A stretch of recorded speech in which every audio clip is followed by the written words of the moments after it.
Shalom Ouvracha. J'avais prévu de recommencer cette année avec Bereshit un nouveau cycle de vidéos, mais avec ce qui s'est passé le jour de Simchat Torah, j'avoue que le cœur n'y était pas. Et il a fallu qu'un certain nombre d'entre vous me disent, mais il n'y a plus de vidéos pour que je me décide cette semaine à dire, et si je partageais avec mes amis certaines réflexions sur la paracha. Tout d'abord, comme d'habitude, j'ai commencé par Shalom Ouvracha. Et c'est peut-être le moment d'expliquer la signification de cette formule. Pourquoi pas dire simplement shalom et associer au terme de paix le terme de bracha? Tout simplement parce que, et c'est d'ailleurs le dernier enseignement de la Mishnah, Rabbi Shimon ben Chalafta nous dit, Akadosh Baruch Hu, le Saint béni soit-il, n'a trouvé aucun récipient aussi valable que la paix pour contenir la bracha. Et à l'appui de cet enseignement, il cite un verset des Teilim que tout le monde connaît. Hachem Ozla Moïten. L'Éternel donne la force à son peuple. Hachem Yevarech et Amo Bashalom. L'Éternel bénit son peuple par la paix. La bénédiction est liée à la paix, qui est l'ustensile, mais le début de la phrase nous disait qu'effectivement, Akadosh Baruch Hu nous donne aussi la force, parce que quelquefois, c'est ce qu'il faut utiliser comme dans les circonstances actuelles pour retrouver, je l'espère, une paix véritable et durable. À propos de la paracha de cette semaine, il se trouve que je voudrais dédier ces paroles Leilou Nishmat pour l'élévation de l'âme de ma cousine dont c'est ce soir et demain, dimanche, la Haskara. Leilou Nishmat pour l'élévation de l'âme de Nicole Sultana Bat Emma. J'ai lu ce matin l'Haftara et les 3 derniers versets de la parachat Toldot nous disent la chose suivante. Yaakov a écouté son père et sa mère, Vayeler, et il est parti, et Joël m'excusera de ce pléonasme volontaire, il est marché à pied, parce qu'on peut pas marcher autrement qu'à pied, mais c'est important de le préciser, vous allez le voir dans un instant. Il est parti à pied en direction de Padan Aram.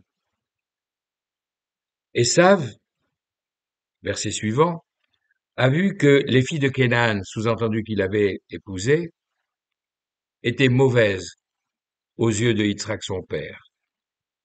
Et enfin, dernier verset de la paracha, Vayelech Esav el Ishmaël. Esav est parti chez Ismaël.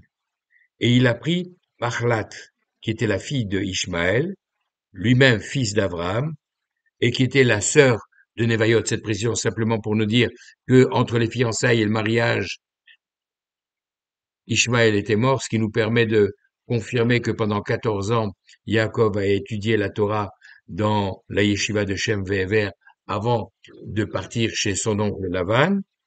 Et donc, il a épousé cette femme en la rajoutant aux autres femmes qu'il avait déjà épousées et qu'il n'a pas répudiées.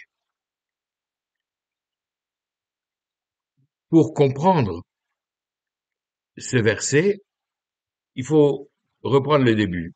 Rappelons-nous, après avoir attendu pendant 10 ans sans avoir d'enfant, Yitzhak et sa femme Rivka ont enfin une grossesse annoncée avec Vayitzchotzetsu Abanim Bekirba.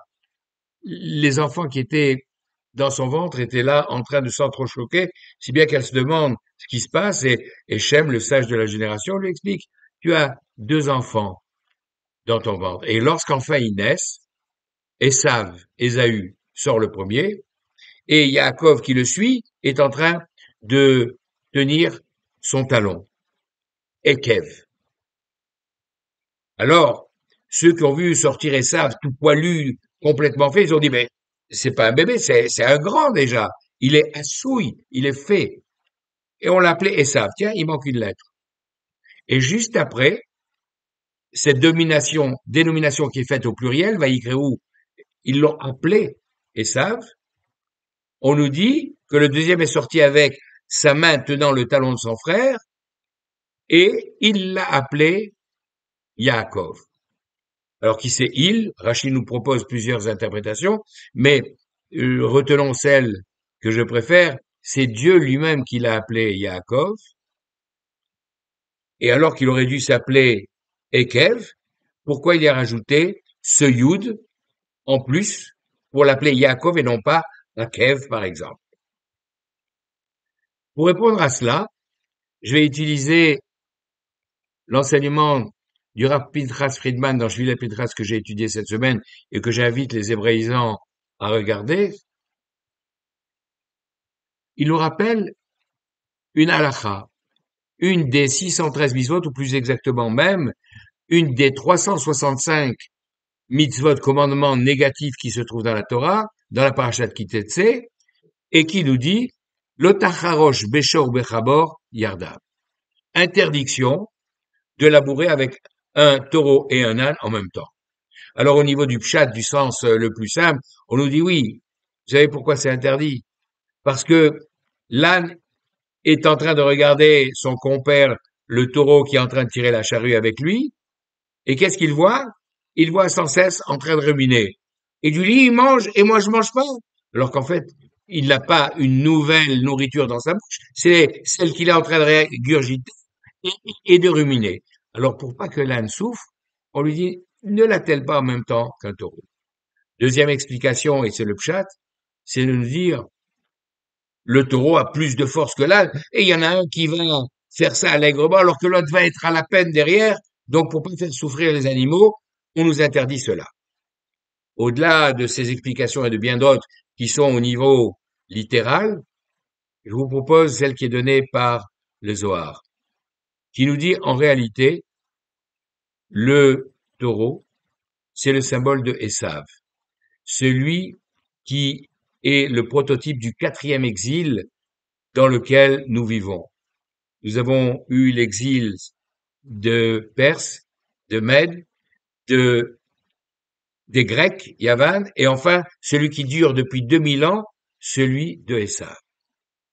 Alors il nous dit, le taureau, c'est Esav. Mais l'âne, c'est Ishmaël. Le symbole, comme on le trouve dans la Kedat Yisraël, le sacrifice d'Isaac, ou quand Abraham est avec Yitzhak en train d'arriver devant Moria, il demande à ceux qui l'accompagnent, est-ce que vous voyez ce que je vois? C'est-à-dire cette nuée qui s'est accrochée au sommet de la montagne pour la désigner comme étant l'endroit où je dois aller sacrifier Isaac. Et les deux disent non, on voit rien. Il s'agit d'Eliezer et de Ishmaël. Et il demande à son fils Yitzhak, et tu vois quelque chose là-bas? Il lui dit oui, je vois un petit nuage. Alors il dit, toi viens avec moi. Et aux deux autres, il dit, chez vous, po imachamor. Restez ici avec l'âne. Et Rachid nous explique sur place, vous qui ressemblez à l'âne, c'est-à-dire qui êtes préoccupé plus par la matérialité que par la spiritualité. Alors le Zohar vient nous dire, la Torah vient nous enseigner ici, attention, le shor, le taureau, comme le chamor, l'âne, symbolise les deux forces d'impureté qui attaquent la kedusha, la sainteté. Et il se trouve que dans cette trilogie que nous avons vu apparaître au fur et à mesure des parachiotes depuis le début de la Torah, Abraham a été en rupture avec son père. Même si, à la fin de sa vie, Terach, son père, a fait Teshuvah, malgré tout, et malgré la révolution que lui-même avait faite, Abraham avait encore à l'intérieur de lui des scories qu'il devait illuminer. Et quand il a eu des enfants à son tour, alors celui qu'il a eu avec Agar, la servante, a récupéré toutes ces scories.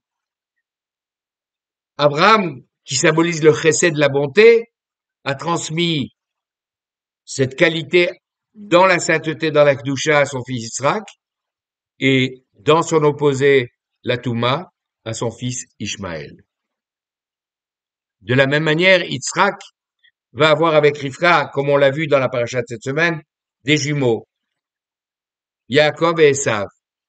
Lui, il symbolise la rigueur, le din, la justice, la gvoura.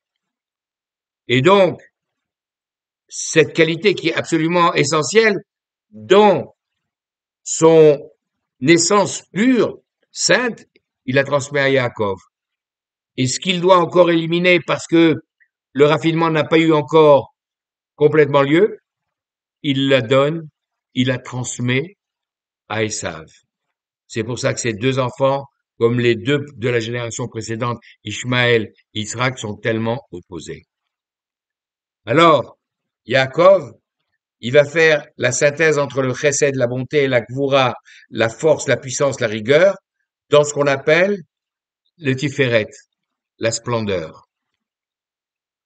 Il va avoir ces deux qualités réunies, et si je bouge mes bras, c'est parce qu'on imagine souvent le chesed comme le bras droit, et la gvoura comme le bras gauche, et la tiferet de la splendeur comme le tronc du corps humain. Si bien que maintenant on comprend ce que j'ai lu en préambule comme étant le dernier verset de la paracha.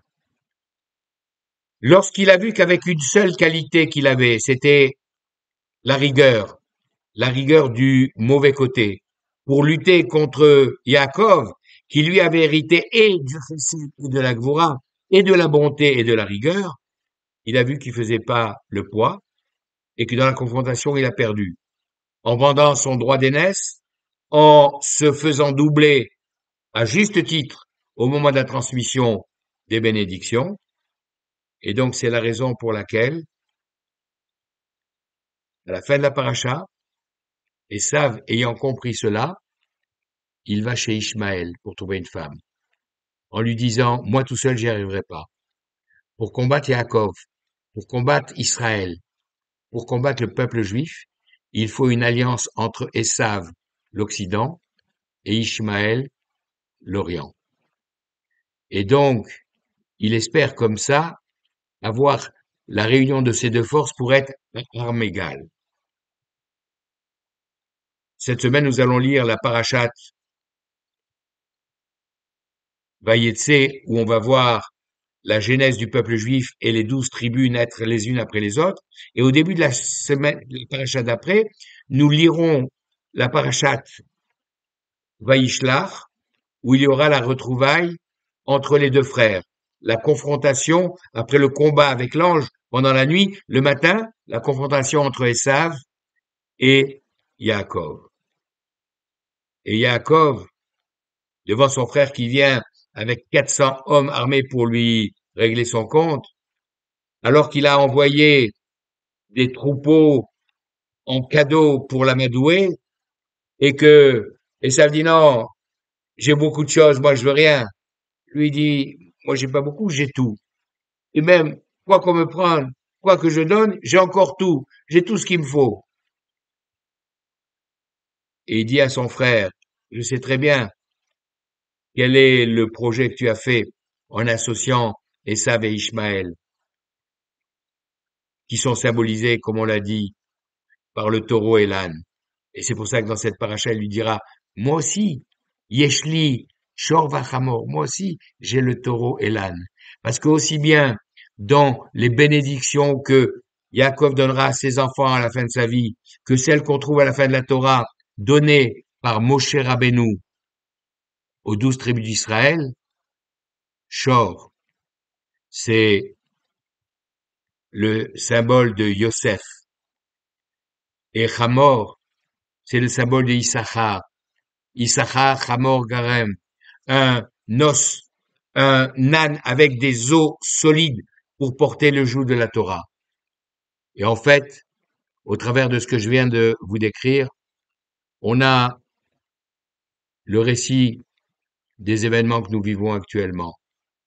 Nous avons le 4e et dernier exil dans lequel on a vu tant de massacres de juifs au travers de l'Inquisition, au travers des pogroms.